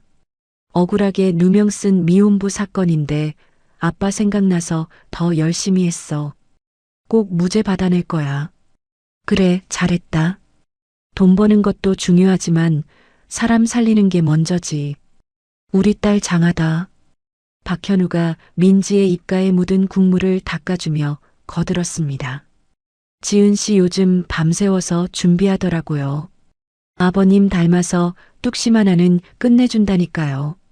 자네도 마찬가지야. 저번에 지어준 도서관 아주 명물이라며 뉴스에도 나오던데. 박현우는 쑥스러운 듯 머리를 극적였습니다. 그는 아버지 회사를 물려받는 대신 자신의 건축사무소를 키워 공익적인 건축물을 짓는 데 힘쓰고 있었습니다. 다 아버님 덕분이죠. 아버님이 항상 그러셨잖아요.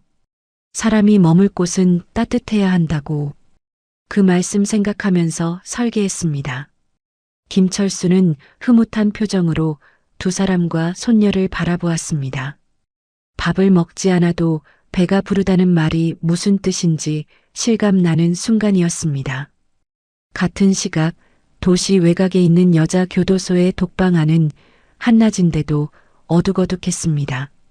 차가운 시멘트 바닥에 쭈그리고 앉은 한 노파가 벽을 보고 중얼거리고 있었습니다. 민지숙이었습니다.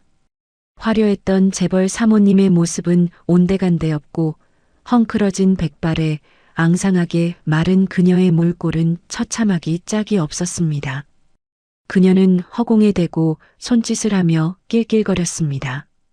박 회장, 내 돈 언제 줄 거야? 나 비행기 타야 해. 1등석 예약해놨단 말이야. 지나가던 교도관이 혀를 차며 철창을 두드렸습니다. 민지숙 씨, 조용히 좀 해요. 면회 온 사람도 없으니까 헛소리 그만하고. 민지숙이 눈을 희번덕거리며 교도관에게 달려들었습니다. 면회? 우리 현우 왔어? 내 아들 왔냐고. 걔가 나 꺼내준다고 했어. 오긴 누가 와요. 3년 동안 아무도 안 왔잖아요. 저리 가서 앉아 있어요. 교도관이 가버리자 민지숙은 다시 구석에 처박혀 무릎을 감싸 안았습니다. 거짓말이야. 다 내 돈 노리고 거짓말하는 거야. 김철수, 그 인간이 다 망쳤어. 그녀의 눈동자에는 여전히 탐욕과 원망이 가득했지만 그 끝은 공허했습니다. 아무도 찾아주지 않는 감옥 안에서 그녀는 자신의 욕망이 만든 감옥에 영원히 갇혀버린 것입니다. 다시 평화로운 오후, 김철수 가족은 식당 문을 일찍 닫고 나들이를 나섰습니다. 그들이 도착한 곳은 30년 전 김철수와 어린 김지은이 단둘이 살았던 달동네 터였습니다. 지금은 재개발되어 아름다운 가족공원으로 변해 있었죠. 김철수는 손녀 민지를 유모차에 태우고 천천히 공원길을 걸었습니다. 벚꽃잎이 눈처럼 흩날리는 길 위로 행복한 가족들의 웃음소리가 울려 퍼졌습니다. 김철수가 어느 벤치 앞에 멈춰 섰습니다. 지은아, 여기 기억나냐? 우리 살던 쪽방이 딱 이 자리였는데. 김지은이 주위를 둘러보며 고개를 끄덕였습니다. 그럼 기억나지. 비만 오면 천장에서 물 새서 아빠랑 양동이 받쳐놓고 잤잖아. 겨울에는 수도 얼어서 고생하고. 그때는 너한테 미안해서 죽고만 싶었는데. 이렇게 좋은 세상이 올 줄 누가 알았겠냐. 김철수가 회상에 잠긴 듯 먼 하늘을 바라보았습니다. 가난하고 힘들었지만 서로를 의지하며 버텼던 그 시절이 주마등처럼 스쳐 지나갔습니다. 박현우가 벤치에 앉으며 말했습니다. 아버님, 그때 고생하셨던 덕분에 지금의 지은 씨가 있는 거잖아요. 정말 존경합니다. 존경은 무슨, 그냥 아비로서 할 일을 했을 뿐이야. 그때 유모차에 있던 민지가 칭얼거렸습니다. 김철수가 얼른 아이를 안아들고 어르기 시작했습니다. 오구오구, 우리 강아지 졸려? 할비가 노래 불러줄까? 김철수의 투박한 손이 아이의 등을 토닥였습니다. 그 모습을 지켜보던 김지은이 김철수의 어깨에 머리를 기댔습니다. 아빠, 나 요즘 너무 행복해. 가끔은 이게 꿈일까봐 무서울 정도로. 김철수가 딸의 머리카락을 쓸어 넘겨주며 부드럽게 말했습니다. 꿈 아니야. 네가 착하게 살아서 받은 선물이야. 그러니까 불안해하지 말고 마음껏 누려. 응, 그럴게. 아빠도 이제 아빠 인생 살아. 가게 일 좀 줄이고 여행도 다니고 연애도 좀 하고. 김철수가 쑥스러운 듯 헛기침을 했습니다. 에헤이, 다 늙어서 무슨 주책이야. 나는 그냥 너희들 사는 거 보는 게 여행이고 연애야. 아버님, 그러지 마시고 저희랑 사진 한번 찍으시죠. 날씨도 좋은데. 박현우가 가방에서 카메라와 삼각대를 꺼냈습니다. 벚꽃 나무 아래 3대가 나란히 섰습니다. 가운데에 김철수가 민지를 안고 서고 양옆에 김지은과 박현우가 섰습니다. 박현우가 타이머를 맞추고 후다닥 뛰어와 자리를 잡았습니다. 자, 찍습니다. 김치, 김치, 까르르. 셔터 소리와 함께 네 사람의 환한 미소가 뷰파인더 속에 담겼습니다. 봄바람이 그들의 머리카락을 부드럽게 간지럽혔습니다. 화면은 정지되고 사진 속 김철수의 목소리가 내레이션으로 흘러나왔습니다. 지은아, 너는 내게 찾아온 가장 아픈 손가락이자 나를 살게 한 유일한 희망이었다. 거친 비바람이 불어도 뿌리 깊은 나무는 쓰러지지 않듯이 우리는 어떤 시련에도 무너지지 않았다. 이제 나는 더 이상 바랄 것이 없구나. 너의 웃음이, 너의 행복이 곧 나의 인생이었으니까. 사랑한다, 내 딸아. 화면이 서서히 멀어지며 공원 가득 울려 퍼지는 가족들의 웃음소리가 하늘 높이 날아올랐습니다. 장면이 바뀌고 다시 할아버지의 밥상 가게 안. 영업 준비를 위해 불을 켜는 김철수의 뒷모습이 보였습니다. 그는 계산대 옆 선반에 놓인 액자를 향해 걸어갔습니다. 낡고 빛바랜 30년 전 어린 지은이와 찍은 흑백 사진 옆에 방금 공원에서 찍은 총천 연색 가족 사진이 나란히 놓였습니다. 김철수가 사진 속 손녀와 딸의 얼굴을 손가락으로 가만히 쓰다듬었습니다. 그의 입가에 편안한 미소가 번졌습니다. 오늘도 열심히 살아보자. 김철수가 힘차게 앞치마 끈을 질끈 동여매고 가게 문을 활짝 열었습니다. 쏟아지는 아침 햇살이 김철수의 전신을 환하게 감싸 안았습니다. 어서 오세요. 행복을 드립니다. 오늘 들려드린 이야기 어떠셨나요? 겨울이 아무리 길고 추워도 결코 오는 봄을 막을 수는 없듯 30년이라는 모진 세월과 악연도 아버지의 깊은 사랑을 꺾지는 못했습니다.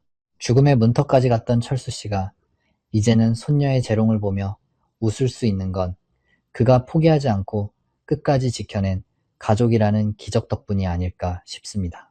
지금 이 순간에도 삶의 무게 때문에 힘겨워하시는 분들이 계실지도 모릅니다.